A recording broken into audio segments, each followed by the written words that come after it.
नमस्कार मेरे प्यारे साथियों, मैं हरीश तिवारी आप सबका स्वागत करता हूं आपके बहुत ही प्यारे चैनल पे वर्ल्ड अफेयर्स के अंदर। साथियों, आज यहाँ पे 2 जुलाई और शुरू करते हैं 2 जुलाई के बहुत ही शानदार करंट अफेयर्स को पहले क्वेश्चन के साथ में।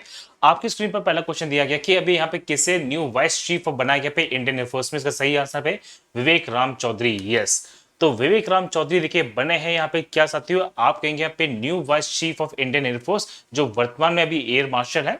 इन्होंने किसको सक्सीड किया है, तो एयर मार्शल यहाँ पे हरजीत सिंह अरोरा को देखिए इन्होंने सक्सीड किया है। और अभी हम जब बात करते हैं मेरे साथी चौधरी जी के बारे में, तो विवेक राम चौधरी जी वर्तमान के अंदर यहाँ पे कमांडर इन चीफ यहाँ पे इंडियन एयरफोर्स की वेस्टर्न एयर कमांड में, जिसका मुख्यालय पड़ता है दिल्ली में। ये बात मैंने बता दी है। हम जब बात करते हैं ना इंडियन एयरफोर्स के बारे में, जो यहाँ पे रॉयल एयरफोर्स पहले हुआ करती थी लेकिन बाद में इंडियन एयरफोर्स कहा जा रहा है, आपसे क्वेश्चन पूछेंगे कि भारतीय वायुसेना को कितने कितने कितने कमांड्स में बांटा गया है। तो भारत के अंदर यहाँ पे 7 कमांड्स है, जिसमें वेस्टर्न एयर कमांड है, साउथ वेस्टर्न एयर कमांड है, सेंट्रल एयर कमांड है, eastern air command, southern air command, training command जो पड़ती है बैंगलोर में, और यहाँ पे मेंटेनेंस कमांड कहाँ पे नागपुर में। बाकी इसकी जो रिलेवेंट हेडक्वार्टर्स है वो आपके स्क्रीन पर दिए गए हैं। हम जब बात करेंगे यहाँ पे इंडियन आर्मी हेड के बारे में, आप कह सकते हैं भारत के अंदर जो सैन्य शक्ति उसके बारे में बात की जा रही है, तो चीफ ऑफ आर्मी स्टाफ यहाँ पे कौन है, यहाँ पे मनोज मुकुंद नरवणे हैं। चीफ ऑफ देखिए एयर स्टाफ यहाँ पे राकेश कुमार सिंह भदौरिया, और यहाँ पे नेवी स्टाफ की जब बात करते हैं तो एडमिरल करमवीर सिंह जी हैं। चलिए चलते हैं नेक्स्ट क्वेश्चन की ओर। अभी नीति आयोग के जो सीईओ हैं वो कौन है, जिन्हें 1 साल का जो एक्सटेंशन है वो दिया गया है। तो उसका जो सही आंसर है साथी वो है देखिए अमिताभ कांत। यस, तो Amitabh Kant is the right answer. Yes, तो अमिताभ कांत देखिए जो वर्तमान के अंदर यहाँ पे नीति आयोग के सीईओ हैं, इनका जो कार्यकाल है वो 1 साल के लिए बढ़ा दिया गया है। जून 2022 तक का इनका जो कार्यकाल है बढ़ा दिया गया है। जून 2021 में इनका कार्यकाल समाप्त हो रहा था। वैसे बता दूं साथियों कि 2016 से लेके इनका जो कार्यकाल है वो 3 बार बढ़ाया जा चुका है। ये देखिए, तो इनके कार्यकाल को 3 बार यहाँ पे लगातार बढ़ाया जा चुका है, जहां पे जब से 2016 से अपने पद पर आए हैं, सीईओ बने हैं। ठीक है, आप मुझे कमेंट सेक्शन में जरूर बताएगा कि इसके वर्तमान में देखिए यहाँ पे वाइस चेयरपर्सन कौन है, ये प्लीज जरूर बताएगा मुझे कमेंट के अंदर। शायद मैंने आपको यहाँ पे नहीं लिखा है, यस नहीं लिखा मैंने, अच्छी बात है ये। आप मुझे कमेंट सेक्शन में इसका आंसर दे सकते हैं। चलो, हम जब बात करते हैं नीति आयोग के बारे में, हुआ क्या देखिए, जैसे ही यहाँ पे मोदी जी यहाँ पे सत्ता में आए थे मेरे साथी, उन्होंने क्या किया है कि योजना आयोग को बंद कर दिया, जिसे बोलते हैं प्लानिंग कमीशन। तो योजना आयोग को बंद करके यहाँ पे उसकी जगह पर थिंक टैंक पॉलिसी को शुरू किया गया, जिसे बोलते हैं नीति आयोग। और नीति आयोग का जो नाम है ये बहुत बार एग्जामिनेशन में क्वेश्चन पूछा गया है। देखिए, तो national institution for transforming India यहाँ पे आयोग है, नीति आयोग, जिसकी स्थापना 1 जनवरी 2015 को की गई थी। ये गवर्नमेंट ऑफ इंडिया की पॉलिसी मेकिंग पार्ट में से एक थिंक टैंक कहते हैं बेसिकली, न्यू दिल्ली में हेडक्वार्टर है। और नरेंद्र मोदी जी देखिए यहाँ पे कौन मेरे साथियों, आप कहेंगे यहाँ पे चेयरपर्सन है। यस, चेयरपर्सन यहाँ पे नरेंद्र मोदी जी। आप कहेंगे देखिए जो भी प्रधानमंत्री बनेगा वो चेयरपर्सन रहेगा यदि नीति आयोग रहता है तो आप मुझे कमेंट सेक्शन में बताना कि वाइस चेयरपर्सन कौन है। आप इसका प्लीज आंसर मुझे कमेंट सेक्शन में जरूर कीजिएगा, बहुत ही इंपॉर्टेंट क्वेश्चन बनेगा और यहां से क्वेश्चन बनते ही बनते हैं। चलिए, अभी हाल ही में G20 विदेश मंत्रियों की जो बैठक है वो किस देश में की गई है, इंपॉर्टेंट क्वेश्चन देखिए। तो यहाँ पे G20 की जो विदेश मंत्रियों की बैठक है वो कहां पे हुई है, वो यहाँ पे इटली के अंदर। और जब बात करेंगे साथियों, तो यहाँ पे यूएस के द्वारा देखिए कहीं ना कहीं से बहुत ज्यादा यहाँ पे प्रेरणा दे बल दिया गया, फोर्स किया गया है। तो reinforcing the US commitment to multilateralism at the G20 foreign minister, ये बात की गई यहाँ पे G20 मिनिस्ट्री के अंदर। इटली के अंदर देखिए 2 शहर पड़ते हैं, पहला है बारी और दूसरा है मैटेरा। तो बारी और मैटेरा के अंदर यहाँ पे फॉरेन मिनिस्टर्स की जो मीटिंग थी वो की गई थी, और जिसमें हमने बात करेंगे बेसिकली 2 चीजें हैं जिसपे सबसे ज्यादा फोकस किया गया। पहला है क्लाइमेट क्राइसिस और दूसरा है प्रोमोटिंग इकोनॉमिक रिकवरी। ये बातें हैं यहाँ पे की गई हैं। एग्जामिनेशन यदि क्वेश्चन पूछ ले मेरे साथियों कि G7 की जो समिट थी 2021 में कहां भी थी, तो ये हुआ देखिए यूके में, जिसमें बिल्ड बैक बेटर यहाँ पे जो थीम है वो दी गई थी। और साथ ही साथ 2021 की हम जब बात करेंगे तो यहाँ पे G20 की जो रोम समिट होने वाली है रोम इटली के अंदर, ये मैंने आपको बता दिया मेरे साथियों, जो 30 अक्टूबर से 30 अक्टूबर 2021 से 31 अक्टूबर 2021 तक चलेगी। तो इस साल समिट होगा। अभी यहाँ पे देखिए फॉरेन मिनिस्ट्री की समिट हुई है, यहाँ पे मेन समिट अभी होना बाकी है। यह बात आपको मैंने डिटेल से बता दी है। चलिए, तो देखिए आप यहाँ पे G20 कंट्रीज हैं, G8 है, G7, इसका पूरा पिक्चर दिया हुआ है। एक काम करते हैं, इस पे देखिए मैं कभी अलग से वीडियो बना दूंगा कि G7 क्या है, G8 क्या है, G20 क्या है, कैसे बने थे, क्यों अलग हुए थे, ये सारे फैक्ट आपको यहाँ पे पता चल जाएंगे। चलिए, नेक्स्ट क्वेश्चन दिया गया यहाँ पे, ये अभी हाल ही में हमारे जो मिनिस्टर हैं जिनका नाम है राजनाथ सिंह जी, तो केंद्रीय रक्षा मंत्री राजनाथ सिंह जी ने भी हाल ही में कितनी यहाँ पे इंफ्रास्ट्रक्चर जो प्रोजेक्ट्स हैं जिसमें ब्रिज बनाए जाएंगे बेसिकली, इनकी यहाँ पे उद्घाटन किया, इनकी शुरुआत करने की बात की है। तो यहाँ पे भारत में 63 परियोजना है जो शुरू की जाएंगी। यस, तो यहाँ पे देखिए with the help of BRO, यहाँ पे राजनाथ सिंह जी ने देखिए एक इनोग्रेशन कर दिया है एक इंफ्रास्ट्रक्चर डेवलपमेंट प्रोग्राम का, जिसके अंदर यहाँ पे 63 ब्रिजेस हैं जो बनाए जाएंगे, जो टोटल भारत के 6 राज्यों में और यहाँ पे 2 यूनियन टेरिटरीज में बनेंगे। अब जरा इनको ध्यान देना, इसमें देखिए 11 कहां पर है, लद्दाख में है, 4 कहां पे, जम्मू कश्मीर में, 3 हिमाचल प्रदेश में, 6 उत्तराखंड में, 8 सिक्किम में, एक बनेगा नागालैंड में, एक बनेगा मणिपुर में और एक बनेगा अरुणाचल प्रदेश में। यदि आपने ध्यान दिया तो ये सारे के सारे देखिए बॉर्डर शेयरिंग स्टेट्स हैं, मतलब वो राज्य हैं जो कहीं ना कहीं भारत के सीमांत क्षेत्र का निर्माण करते हैं, बॉर्डर का, इंटरनेशनल बॉर्डर का निर्माण करते हैं। तो आप समझ पा रहे हैं कि भारत के अंदर यहाँ पे बॉर्डर एरिया के अंदर जो कनेक्टिविटी है उसे और ज्यादा बढ़ाने के लिए हम यहाँ पे इतने सारे ब्रिजेस को बनाने वाले हैं। और आप जानते हैं मेरे साथियों कि अभी भारत ने 50,000 से ज्यादा सैनिक है जो डिप्लॉय किए हैं यहाँ पे, जो चाइना बॉर्डर है उसके आसपास के रीजन में। ये कहीं ना कहीं देखिए बात की जा रही है किसी प्रकार से हम देखिए फिर से अपनी जो फॉरवर्ड पॉलिसी उसे बढ़ाने वाले हैं। तो यहाँ पे बीआरओ की हेल्प से ये सारे के सारे ब्रिजेस बनाए जाएंगे ताकि कनेक्टिविटी को बहुत अच्छी तरह से बढ़ावा मिल सके। तो ये सारे के सारे जो प्रोजेक्ट्स है ना, ये 240 करोड़ के हैं जिसमें बीआरओ सहायता देने वाला है। और अभी हाल ही में डिफेंस मिनिस्टर राजनाथ सिंह ने देखिए इनोग्रेट किए हैं 2 सेंटर्स ऑफ एक्सीलेंस को, कहां पे, बीआरओ के क्षेत्र में जो सीमा सड़क भवन पड़ता है नई दिल्ली में। और यहाँ पे 3 दिन के लद्दाख विजिट पे भी रहते हैं पे अभी Rajnath Singh ji. BRO that is border road organisation. तो लेफ्टिनेंट जनरल यहाँ पे राजीव चौधरी अभी डीजी है, 7 मई 1960 को इसकी स्थापना की गई थी। आपसे क्वेश्चन बन सकता है, ये बहुत इंपॉर्टेंट क्वेश्चन, देखिए बहुत ही ज्यादा इंपॉर्टेंट क्वेश्चन है, जरा समझना बच्चे कि यहाँ पे भारत की रैंक क्या है अभी ग्लोबल स्टार्टअप इकोसिस्टम इंडेक्स 2021 के अंदर। बहुत ही ज्यादा इंपॉर्टेंट क्वेश्चन है, बहुत ही ज्यादा इंपॉर्टेंट क्वेश्चन है। तो भारत की जब बात करते हैं यहाँ पे ग्लोबल स्टार्टअप इकोनॉमिक इंडेक्स 2021 में, तो भारत की यहाँ पे जो रैंक है वो है 20। मतलब पिछले साल की तुलना में जो भारत की रैंक है वो सुधर गई है, ज्यादा नहीं लेकिन सुधरी है। तो हम यहाँ पे देखिए मेरे साथियों 3 स्टेप आगे आ गए हैं। तो यहाँ पे पहले की जब बात करते हैं तो पहले 2019 की बात करते हैं, अच्छा 21 की रिपोर्ट आई है। तो 21 की रिपोर्ट में हमारी जो रैंकिंग है वो 20 पे है, 2020 में 23 पोजीशन पे थी, 19 में थी 17 पोजीशन पे। तो देखो पहले हम खिसके हम फिर से उठ गए हैं, ठीक है, ये बात बता दो। तो यहाँ पे यूएस है, यूके है, Israel, Canada, Germany, Sweden, China, Switzerland, Austria, Singapore, Australia, actually ये 10 टॉप कंट्रीज हैं जिनकी मैं बात करने वाला हूं। इवन स्टार्टअप के अंदर हम जब बात करेंगे ना इकोसिस्टम के अंदर, यूएई हमसे पीछे है। और भारत का वो कौन सा शहर है जहां पे हम बात करते हैं तो स्टार्टअप इकोसिस्टम की जो बात करेंगे रैंकिंग में, तो बेंगलोर है 10th पोजीशन पे, न्यू दिल्ली है 14th पे और मुंबई आता है यहाँ पे 16th पोजीशन पे। वैसे सही बात देखिए कि जितने भी टेक स्टार्टअप है ना वो बेसिकली बेंगलोर के अंदर ही आपको देखने को मिलेंगे। अच्छी बात है ये, तो ये फैक्ट मैंने आपको बता दिया। अच्छा इसमें एक क्वेश्चन और बनेगा बहुत ही प्यारा कि इसमें पैरामीटर्स क्या थे। इसमें 3 बेसिक पैरामीटर्स थे, पहला है क्वालिटी, दूसरा है क्वांटिटी एंड तीसरा है बिजनेस एनवायरमेंट। बहुत इंपॉर्टेंट क्वेश्चन है ये भी कि इनमें से किसे देखिए राजीव गांधी खेल रत्न पुरस्कार 2021 के लिए बीसीसीआई द्वारा पे देखिए नॉमिनेट किया गया है। तो इसका जो सही आंसर साथी वो देखिए यहाँ पे आर अश्विन है। Yes, R Ashwin is the right answer.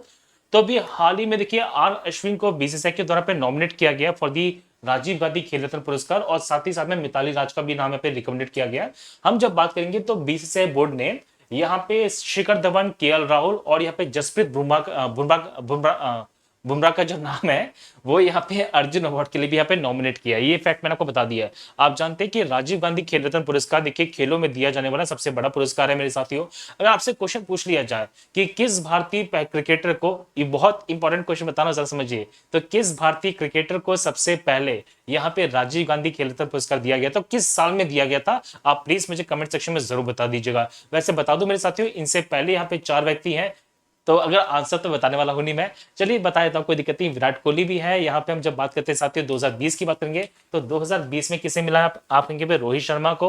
इससे पहले एमएस धोनी है। आप मुझे बताएंगे पहले क्रिकेटर कौन थे, पहले भारतीय क्रिकेटर कौन थे जिन्हें यहाँ पे राजीव गांधी खेल रत्न पुरस्कार दिया गया था। 2020 में रोहित शर्मा को मिला था क्रिकेट के अंदर। यहाँ पे मनिका बत्रा है टेबल टेनिस में, मरियप्पन यहाँ पे टी थी पैरा एथलेटिक्स के अंदर, विनेश फोगाट को मिलता है रेसलिंग में, और रानी रामपाल को मिला था हॉकी के अंदर। और रानी रामपाल देखिए इस बार लीड करने वाली है इंडिया की वुमेन्स हॉकी टीम को टोक्यो ओलंपिक्स के अंदर। हम जब बात करेंगे अभी हाल ही में हॉकी इंडिया ने ना श्रीजेश को और दीपिका को देखिए नॉमिनेट किया फॉर द खेल रत्न पुरस्कार, फॉर द राजीव गांधी खेल रत्न पुरस्कार। ये भी आपसे एग्जामिनेशन में क्वेश्चन बन सकता है। अभी हाल ही में एक क्वेश्चन और बनेगा कि आईसीसी ने टेस्ट चैंपियनशिप किसने जीती है आईसीसी की, तो आंसर यहाँ पे क्या मेरे साथियों, न्यूजीलैंड ने जीती है। किसको हराया था, इंडिया को हराया था। अच्छी बात नहीं थी ये। 2022 का जो आईसीसी वर्ल्ड कप है वो कहां पे होने वाला है, तो ये होगा न्यूजीलैंड के अंदर। और एक क्वेश्चन पूछेंगे, और यहाँ पे टी20 जो वर्ल्ड कप है वो कहां पे होगा इस बार, तो वो होगा यहाँ पे यूएई के अंदर और ओमान के अंदर। ये आपसे सिंपल फैक्ट पूछ सकते हैं जो एग्जाम ओरिएंटेड भी है।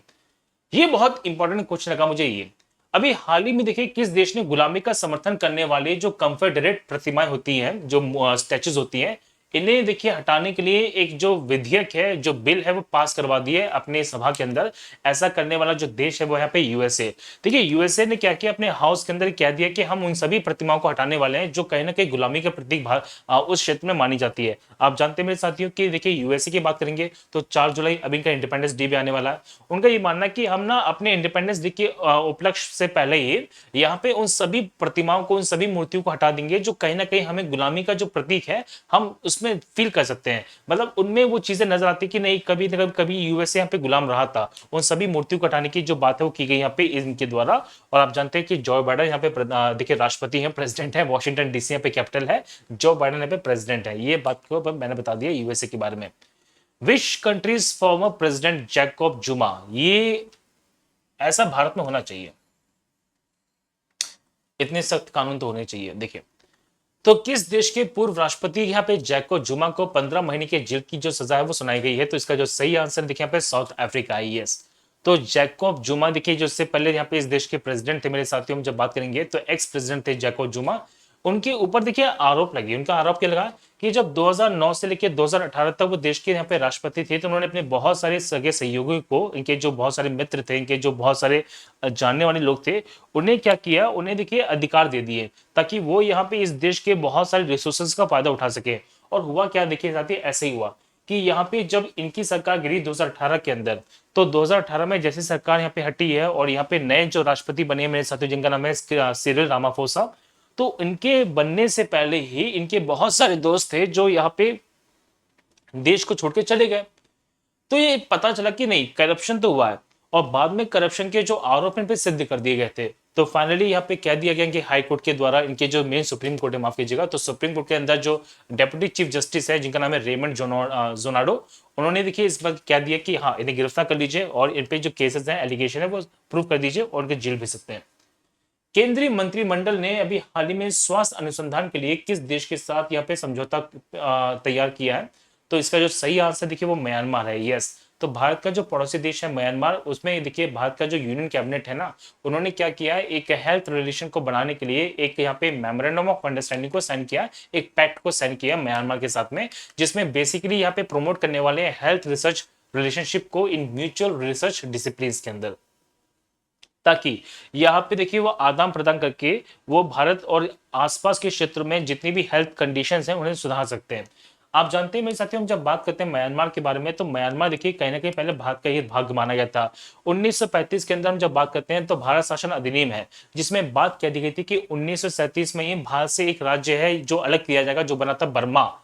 देखिए रंगून सी कैपिटल थी, वो गानों से गाना था पे कि मेरे पिया गए रंगून किया है वहां से टेलीफोन, तो ये मैं उसी रंगून की बात कर रहा हूं, सुनिए। तो 1937 के अंदर देखिए इसे अलग कर दिया गया था, which was actually the part of the India. ये बात आपको पता होनी चाहिए।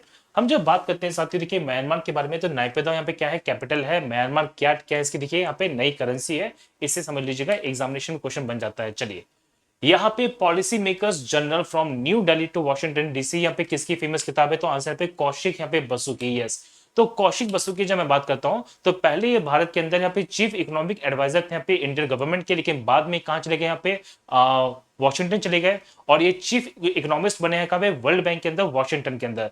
और अपनी इसी यात्रा को इन्होंने इस किताब में देखिए अपनी किताब में देखिए दर्शाया, जिसमें कहा गया कि पॉलिसी मेकर्स जनरल, ये बात की जा रही है from New Delhi to Washington DC. अभी देखिए बहुत सारी किताबें थी जो फेमस रही थी, और यहाँ पे फियर्सली फीमेल जो द्वितीय चंद्र है, ये किताब लिखी गई पे संदीप मिश्रा के द्वारा, ये भी बहुत इंपॉर्टेंट क्वेश्चन बना था। अभी हाल ही में यूएसए और किस देश के बीच में जो ब्लैक सी है, इसमें संयुक्त नौसैनिक अभ्यास सी ब्रिज ड्रिल को शुरू किया गया है। तो सी ब्रिज ड्रिल यहाँ पे शुरू किया गया यूएसए और यूक्रेन के बीच में। यस, आप कह सकते हैं देखिए कि रशिया के कहीं ना कहीं काउंटर पार्ट करने के लिए ये जो ब्रिज है एक्सरसाइज है की गई है, और ये देखिए 1997 से लगातार चल रही है। ओके यस, तो 1997 से लगातार चल रही है मेरे साथियों। और हम जब बात करने वाले हैं तो यहाँ पे 5000 मिलिट्री पर्सनल हैं जो 30 कंट्रीज से आएंगे, वो इसमें पार्टिसिपेट करेंगे। तो ये बहुत बड़ी एक्सरसाइज है जो यहाँ पे बेसिकली यूएस और यहाँ पे हम जब बात करते हैं यूक्रेन के बीच में की जा रही है, ब्लैक सी के अंदर, काला सागर के अंदर। आप जानते हैं यहाँ पे ब्लैक सी है, और ये जो क्रीमिया वाला पोर्शन है ना, इस पोर्शन को लेके देखिए बहुत ही ज्यादा विवाद था, अभी जो सामने आया था कुछ वर्षों पहले, आज से लगभग 5-6 वर्ष पहले, ठीक है, और अभी भी विवाद है। क्वेश्चन बनता है कि इनमें से 2 जुलाई को कौन सा डे है जो सेलिब्रेट किया जाता है। देखिए तो 2 जुलाई को हम मनाते हैं कौन सा पे, वर्ल्ड यूएफओ दिवस यहाँ पे, तो विश्व यहाँ पे यूएफए दिवस है जो आज के दिन यहाँ पे सेलिब्रेट किया यहाँ पे।